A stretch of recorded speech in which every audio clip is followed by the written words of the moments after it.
Welcome है आप सबका मेरे चैनल रामसिम टेक एजू में। आज हम अपनी जावा की जो सीरीज़ है उसको आगे बढ़ाने जा रहे हैं। तो इससे पहली वाली वीडियो में हमने कंस्ट्रक्टर के बारे में डिस्कस करा था, तो कुछ बेसिक कॉन्सेप्ट हमने कंस्ट्रक्टर के बारे में डिस्कस कर चुके हैं हम। अब जो हमारा नेक्स्ट कॉन्सेप्ट आता है वो है कंस्ट्रक्टर ओवरलोडिंग का, कि यार ये कंस्ट्रक्टर ओवरलोडिंग क्या होता है। तो ये काफ़ी इंपॉर्टेंट है जावा के पॉइंट ऑफ व्यू से। कंस्ट्रक्टर ओवरलोडिंग हर किसी को पता होना चाहिए अगर आपने जावा पढ़ी है, तो ये कोर जावा के अंदर काफ़ी इंपॉर्टेंट टॉपिक है। तो स्टार्ट करते हैं इसे। तो कंस्ट्रक्टर ओवरलोडिंग, जैसे कि हमने कंस्ट्रक्टर के बारे में पहले पढ़ रखा है, तो constructor is just like a method, मतलब एक मैथड की तरह ही है कंस्ट्रक्टर। पर डिफरेंस क्या है मैथड और कंस्ट्रक्टर में, कि आपको जो कंस्ट्रक्टर होता है, कंस्ट्रक्टर को आप कॉल नहीं करते हो। कंस्ट्रक्टर आपका जो सिस्टम है, आपका जो जेवीएम है, जावा वर्चुअल मशीन, वो इम्प्लिसिटली कॉल करता है। जब भी कोई आप ऑब्जेक्ट क्रिएट करते हो, तो ऑब्जेक्ट क्रिएट करने के टाइम पे कंस्ट्रक्टर अपने आप चलता है, ना कि आप उसे चलाते हो। लेकिन आप मेथड क्या होता है, मेथड जब हम चाहते हैं तो हम उसे इन्वोक कर देते हैं, पर कंस्ट्रक्टर में ये चीज़ आप नहीं कर सकते। तो कंस्ट्रक्टर बाय डिफ़ॉल्ट ही चलता है, और यही कंस्ट्रक्टर और मेथड के बीच में एक डिफरेंस है। ठीक है। अब कंस्ट्रक्टर का बेसिक तो हमें पता चल गया कि यार जब भी ऑब्जेक्ट क्रिएट होगा तब कंस्ट्रक्टर हमारा चलने वाला है। लेकिन अब कंस्ट्रक्टर ओवरलोडिंग क्या होता है वो आपको पता होना चाहिए।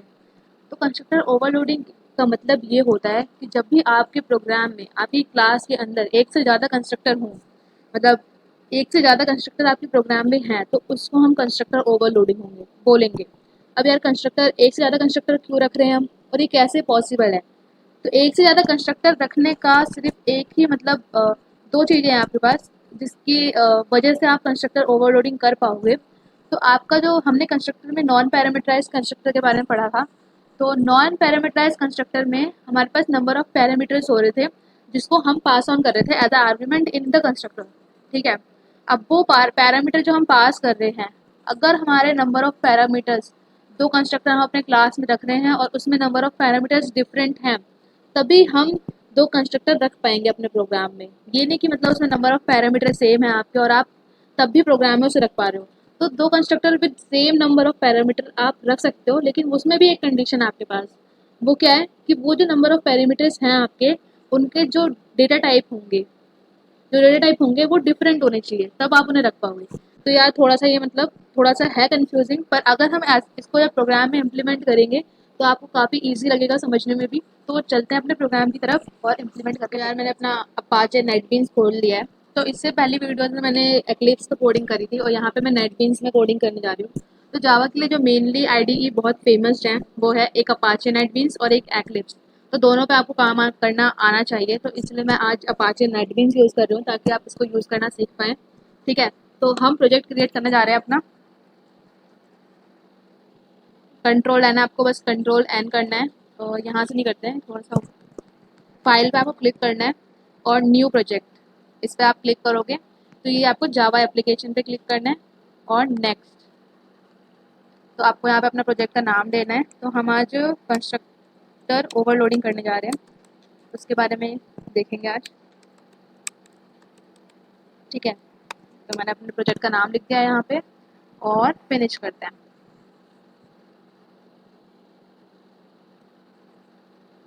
It is taking time. ठीक है।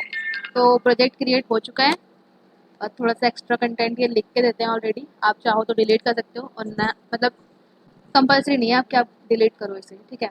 तो ये ज़्यादा थोड़ा स्पेस घेर लेता है, पर ये कमेंट ही है, तो वैसे भी हमारा जेवीएम इस कमेंट को इग्नोर कर देता है, पर कोई इशू नहीं है। मैंने बस अपना प्रोग्राम थोड़ा क्लीन दिखने के लिए इसे डिलीट कर दिया है। तो ठीक है। अब मैं अपनी एक क्लास यहाँ पे क्रिएट करने जा रही हूँ, और उसमें हम कंस्ट्रक्टर ओवरलोडिंग करेंगे। और मैंने क्लास का नाम पर्सन रखा है, आप कुछ भी रख सकते हो, आपकी मर्जी है। तो अब मैंने पर्सन का एक नेम के लिए वेरिएबल बनाया, नेम स्ट्रिंग टाइप का। एक एज के लिए बनाया वेरिएबल, और वॉइड शो एक मेथड बनाया मैंने, ताकि मैं अपने पर्सन का जो भी डिटेल है वो स्क्रीन पर प्रिंट कर सकूँ। सिस्टम डॉट आउट, और ये जो सिस्टम डॉट आउट प्रिंटलन वाला कमांड है, इसके बारे में भी हम ब्रीफली डिस्कस करेंगे, आगे चल के डिटेल में इसके बारे में बात करेंगे।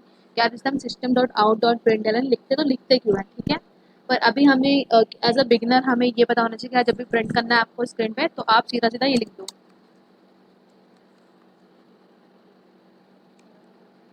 ठीक है। तो मैंने यहाँ पे अपना नेम और एज को प्रिंट करवा दिया है। अब इसके बाद प्रिंट कराने के लिए तो मैंने एक मेथड बना लिया। अब मैं कंस्ट्रक्टर बनाऊंगी अपने प्रोग्राम के लिए। ठीक है। तो मैं एक कंस्ट्रक्टर विदाउट पैरामीटर बना रही हूँ। तो ये नॉन पैरामीटराइज कंस्ट्रक्टर है और मैं इसमें बस सिंपल कुछ प्रिंट करवाऊंगी।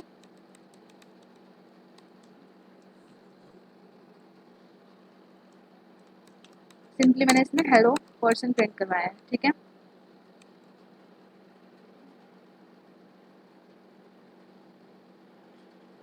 थोड़ी सी एरर आ रही है, क्या एरर है ये देख लेते हैं। अच्छा, ये हमने क्लास का नाम कैपिटल पी रखा हुआ है ना, तो that's why it is giving error. तो मैंने ऐसे स्मॉल पे कर दिया और दोनों पे स्मॉल पे, क्योंकि यार आपको पता है कि कंस्ट्रक्टर का नाम जो है वो आपका जो क्लास है और कंस्ट्रक्टर का नाम दोनों सेम होना चाहिए। तो एक मैंने नॉन पैरामीटराइज कंस्ट्रक्टर बना दिया। अभी मैं एक पैरामीटराइज कंस्ट्रक्टर बना रही हूँ।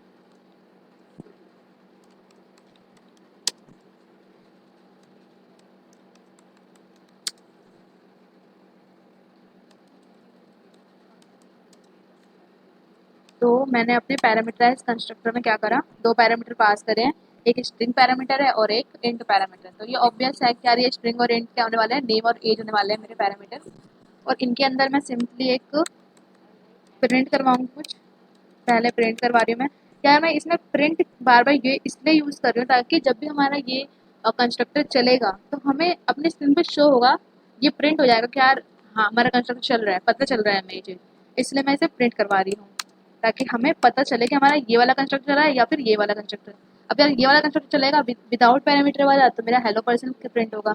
और विद पैरामीटर वाला कंस्ट्रक्टर चलेगा तो मेरा हाई पर्सन प्रिंट होगा। ठीक है। अब यार जो पैरामीटर मुझे मिल रहे हैं, मैं चाह रही हूँ कि यार उसे नेम में जो स्ट्रिंग मिला वो मैंने नेम में डाल दी और एज में मैंने जो इंट वैल्यू मिली है वो डाल दी। ठीक है।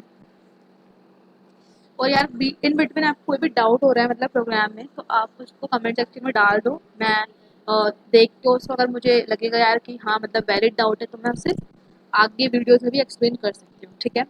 तो कोई प्रॉब्लम वाली बात नहीं है। अब यार दो कंस्ट्रक्टर मैंने यहाँ पे बनाए हैं, तो अब इस दोनों में डिफरेंस क्या है कि ये विदाउट पैरामीटर है और ये विद पैरामीटर है। ठीक है। तो नंबर ऑफ पैरामीटर में यहाँ पे डिफरेंसेस हैं। इसमें कोई पैरामीटर नहीं डाला हमने और यहाँ पे दो दो पैरामीटर डाले हैं। तो ऐसे आप दो पैरामीटर डाल के हमने यहाँ पे नंबर ऑफ पैरामीटर्स में डिफरेंस कर दिया। अब मैं एक और कंस्ट्रक्टर बना रही हूँ यहाँ पे, और जिसमें मैंने सिर्फ एक वैल्यू पास करी है, स्ट्रिंग एन। ठीक है। सिर्फ मैं नेम मतलब एक स्ट्रिंग पास ऑन कर रही हूँ इस कंस्ट्रक्टर में, और ये मुझे प्रिंट करके देगा system dot out dot print. ठीक है। ये मुझे प्रिंट करेगा ओके पर्सन। जब ये चलेगा तो ओके पर्सन प्रिंट हो जाएगा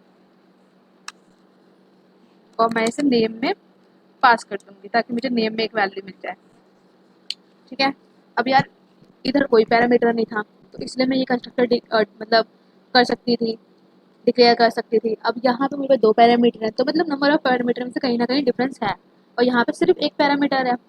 अब यार अगर मैं चाहती हूँ कि यार मुझे एक और कंस्ट्रक्टर बनाना है जिसमें सिर्फ एक पैरामीटर हो। ठीक है। अब हम यहाँ क्या करने वाले हैं कि यार इसमें भी एक पैरामीटर था और जो हम बनाने वाले हैं उसमें भी एक पैरामीटर है सिर्फ। लेकिन आपको एक डिफरेंस रखना पड़ेगा। वो डिफरेंस ये है कि जो भी आपका पैरामीटर है आप रख एक रहे हो, ठीक है, लेकिन उसका टाइप आपको डिफरेंस रखना है। अगर आप सेम नंबर ऑफ पैरामीटर रख रहे हो अपने कंस्ट्रक्टर में, तो उसका टाइप जो है, डेटा टाइप जो है वो डिफरेंट होना चाहिए। और देखिए वो मैंने यहाँ पे डिफरेंट कर रखा है। यहाँ पे मैं स्ट्रिंग वैल्यू ले रही थी और यहाँ पे मैं इंट वैल्यू ले रही हूँ। तो ठीक है, ये आपको समझ में आ रहा होगा कि हमने इसमें डिफरेंस रखा है अपने पैरामीटर्स में। भले ही नंबर ऑफ पैरामीटर सेम है लेकिन उसकी डेटा टाइप में डिफरेंट है। ठीक है। और यहाँ मैं प्रिंट प्रिंट करवा रही हूँ एवरीथिंग इज फाइन। ठीक है।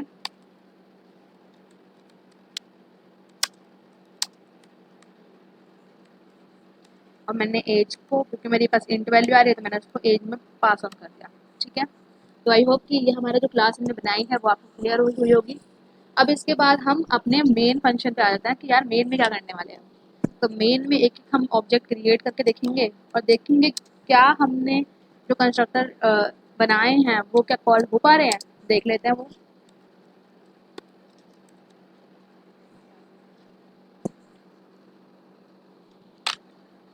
तो मैं यहाँ पे एक स्ट्रिंग पास कर रही हूँ, मैंने लिख दिया यो यो गुप्ता। ठीक है। और मैंने एक एज डाल दी 21। ठीक है। अब यार ये वाला जो मैंने ऑब्जेक्ट बनाया है, इस ऑब्जेक्ट में कौन सा कंस्ट्रक्टर चलेगा? एक स्ट्रिंग मैंने पास करी है और एक इंट वैल्यू पास करी है। तो अगर हम अपनी क्लास में देखें तो यहाँ पे स्ट्रिंग और इंट वैल्यू लेने वाला एक ही कंस्ट्रक्टर है, जो कि है ये वाला। तो आपके पास हाई पर्सन प्रिंट होने वाला है, और नेम में आपका जो वैल्यू आप डालोगे वो चला जाएगा, और एज में जो वैल्यू डालोगे वो चला जाएगा। ठीक है। अब मैं एक और ऑब्जेक्ट बना रही हूँ, h2 equal to new person, और मैं इसे खाली रखती हूँ। तो अब यार मैंने कोई वैल्यू पास नहीं करी है, तो यहाँ पे खाली वाला कंस्ट्रक्टर चलेगा, जो कि ये वाला कंस्ट्रक्टर है, सिर्फ और सिर्फ हेलो पर्सन प्रिंट हो जाएगा। ठीक है। अब मैं एक और ऑब्जेक्ट बना रही हूँ,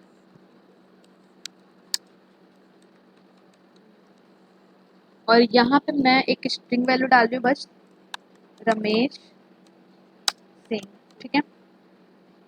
अब इसमें सिर्फ और सिर्फ मैंने एक स्ट्रिंग वैल्यू डाली है, तो सिर्फ स्ट्रिंग जिसका पैरामीटर है वो वाला कंस्ट्रक्टर चलेगा, बल्कि ये वाला कंस्ट्रक्टर चलेगा, और ओके पर्सन प्रिंट होगा, और जो नेम होगा वो नेम वाले कंस्ट्रक्टर में और नेम वाले वेरिएबल में चला जाएगा। ठीक है। और मैं इसके बाद एक और ऑब्जेक्ट बना रही हूँ, अपना एक और कंस्ट्रक्टर। मतलब इट्स नॉट मैंडेटरी कि यार आप सारे ऑब्जेक्ट बना के आप देख रहे हो कि कौन सा कंस्ट्रक्टर चलेगा, पर मैं आपको बता रही हूँ कि किस केस में कौन सा वाला कंस्ट्रक्टर चलेगा, तो ये देखना आपके लिए बहुत ज़रूरी है। अभी हम आउटपुट देखेंगे तो वहाँ पे हमको क्लियरली दिखेगा ये चीज़। ठीक है। और मैंने इस वाले पर्सन में एक इंट वैल्यू दी 23, और बस। अब यहाँ पे आपने एक इंट वैल्यू डाली है, तो इसमें वो वाला कंस्ट्रक्टर चलेगा जिसका जो पैरामीटर है वो एक इंट है। तो यार ये एक कंस्ट्रक्टर है जिसमें वो सिर्फ एक इंट वैल्यू ले रहा है, और उसमें एवरीथिंग इज फाइन प्रिंट हो जाएगा, और एज में आपका जो भी आपने एज डाली होगी वो आ जाएगी। ठीक है। तो यहाँ तक तो आई थिंक कोई डाउट नहीं होगा आपको। अब धीरे धीरे करके ये जो आपके पास ऑब्जेक्ट हैं उनको हम प्रिंट करा लेते हैं, जितने भी ऑब्जेक्ट हैं, कि क्या उसमें नेम है और क्या एज है। आई थिंक कि मुझे इसे रन करके देखना चाहिए, वो ज़्यादा क्लियर रहेगा, आपको समझ में आ जाएगा। ठीक है। Ctrl+S मैंने सेव कर लिया, और मैं यहाँ से इस प्रोजेक्ट को रन कर रही हूँ।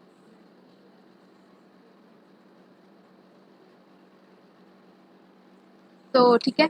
अब देखिए इसमें हाई परसेंट क्यों प्रिंट हो रहा है? पहले हाई परसेंट इसलिए प्रिंट हो रहा है कि हमने जो पहला ऑब्जेक्ट बनाया वो कौन सा बनाया है, ये एक स्ट्रिंग और इंट वाला कंस्ट्रक्टर चला है यहाँ पे, और स्ट्रिंग वाले और इंट वाले कंस्ट्रक्टर हमने क्या एसओपी लगाया था, हाई परसेंट, तो इसलिए हाई परसेंट प्रिंट हुआ।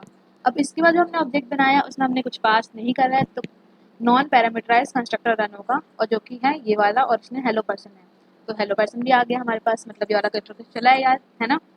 अब इसके बाद जो हमने ऑब्जेक्ट बनाया था वो S3 बनाया था, और उसमें हमने सिर्फ और सिर्फ एक स्ट्रिंग पास करी थी, तो स्ट्रिंग पास कर दी, तो ये वाला कंस्ट्रक्टर चला, और उसने अपना प्रिंट करा ओके पर्सन, तो ओके पर्सन प्रिंट हुआ है हमारा थर्ड नंबर पे। अब यार ये एवरीथिंग इज फाइन क्यों प्रिंट हुआ है? वो इसलिए प्रिंट हुआ है क्योंकि आपने जो अपना S4 ऑब्जेक्ट बनाया है उसमें आपने 23 पास करा, और जो कि इंट वैल्यू थी, और इंट वाला कंस्ट्रक्टर आपका चला, और इसमें आपका क्या प्रिंट हुआ, एवरीथिंग इज फाइन। ठीक है। तो आई होप कि आपको क्लियर हो रहा होगा कि कंस्ट्रक्टर ओवरलोडिंग एक्चुअल में क्या है, और कंस्ट्रक्टर के बारे में भी आपको पता चलेगा कि कंस्ट्रक्टर तब बनेगा आपका जब भी आप कोई ऑब्जेक्ट क्रिएट करते हो, तो उसमें ऑब्जेक्ट क्रिएट करते समय आप जो ये जो पैरेंथेसिस में जो वैल्यू डाल रहे हो, तो ये आपका क्या है, कंस्ट्रक्टर, ये कंस्ट्रक्टर को कॉल करेगा और उसमें ये वैल्यूज भेज देगा। ठीक है। तो आई होप कि आज की क्लास आपको समझ में आई होगी। अगली वीडियो मिलेंगे हम कंस्ट्रक्टर के और अच्छे कॉन्सेप्ट्स के साथ। तब तक के लिए थैंक यू, बाय बाय।